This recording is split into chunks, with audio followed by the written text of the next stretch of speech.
السلام عليكم، ازيكم؟ معاكم فاطمة ابراهيم. النهارده هنعمل فرنش فرايز بمكون جديد هيديها القرمشة اللي احنا بنشتريها من بره ونفس اللون الذهبي. طريقة حلوة جدا، جربوها هتعجب ولادكم قوي. يلا نشوف الطريقة مع بعض. دي البطاطس بتاعتنا بعد ما قشرناها وغسلناها كويس قوي. هوريكم ازاي نقطعها تبقى كلها بنفس المقاس وتبقى رفيعة زي الجاهزة. بس مهم قوي ان احنا نشتغل على كاتنج بورد علشان نعرف نتحكم في تقطيع البطاطس او عامة الخضار كله لازم يتقطع على كاتنج بورد. هنقطعها كلها بالطول. هنعمل الاول كده شرايح بالطول من الجنب بالطريقة دي كده، بعد كده نحطهم على بعض وبرضو نعملها بالطول بالطريقة دي، وكده هتطلع كلها نفس المقاس. مش هنحتاج ان احنا نجيب قطعة الفرايز اللي بتطلعها كده طويلة رفيعة، مش هنحتاج لأي حاجة من دي. اهي طالعة معانا كلها نفس المقاس بالظبط بنفس شكل الجاهزة اللي الأطفال بيحبوها. مهم بقى دلوقتي ان بعد ما نخلص الكمية كلها ما نغسلهاش تاني. احنا عايزين النشا اللي فيها علشان برضو هيخليها لنا مقرمشة جدا. احنا بس في الاول بعد ما قشرناها نغسلها كويس قوي قوي قوي وخلاص، ما نغسلهاش مرة كمان، نخلي النشا بتاعها. صدقوني برضو ده مهم جدا. بعد كده هنحطها في بولة كبيرة ونحط عليها لتر مية ساقعة جدا. المهم برضو ان المية تكون طالعة من التلاجة وتغطي البطاطس.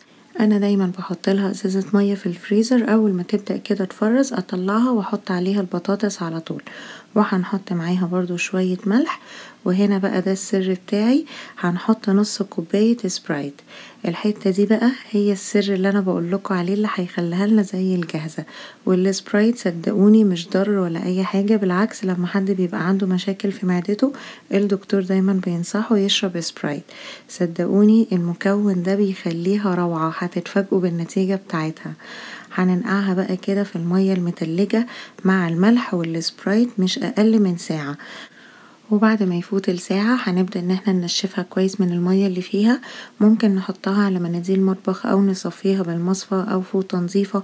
المهم ان احنا ننشفها كويس جدا علشان ما يبقاش فيها طعم السبرايت باين. ممكن برضو ان احنا في فوطة كده او مناديل مطبخ نبدأ ان احنا نمسحها كويس قوي ونتأكد ان هي خلاص نشفت كويس. بعد كده هنبدأ نقليها في زيت، لازم الزيت يكون غزير. دي برضو نقطة مهمة قوي، الزيت يكون كده مغطي البطاطس بتاعتنا. لو ما عندناش الفراير ممكن عادي في طاسة او في حلة كده كويسة على النار، وهنقليها نص قلية يا دوب بس كده. اول ما نلاقيها بدأ يبقى لونها يبقى ذهبي هنشيلها على طول ونحطها برضو على مناديل مطبخ. وهنحط عليها شوية ملح كمان علشان احنا مسحنا الملح الاولاني اللي حطيناه في المية، ونروح نقليها مرة كمان. يفضل برضو ان احنا بعد ما نحط عليها الملح ندخلها الفريزر الاول. ممكن بقى ان احنا نفرزها وما نعوزها نطلعها على الاستعمال، او ان احنا نفرزها ساعة كمان وبعد كده نقليها للمرة التانية. برضو لما نقلي الفرايز كده وهي مفرزة ده بيساعد ان هي تبقى مقرمشة جامد قوي.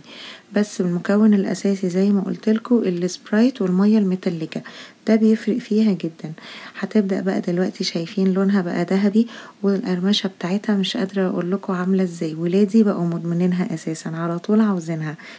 نطلعها برضو دلوقتي على مناديل مطبخ، وممكن ان احنا نعمل منها كمية كبيرة ونشيلها في الفريزر ونطلعها على الاستعمال زي ما قلتلكم. بصوا بقى صوت القرمشة بتاعها عامل ازاي، مقرمشة جدا وطعمها زي الجاهزة بالظبط. وما نقلقش من السبرايت، طعمه فعلا مش بيبان فيها خالص. ان شاء الله تجربوها وتعجبكم. لو عجبكم الفيديو بليز اعملوا له لايك وشير وكومنت، وهستنى اشتراككم في قناة اليوتيوب وتفعيل الجرس. شكرا.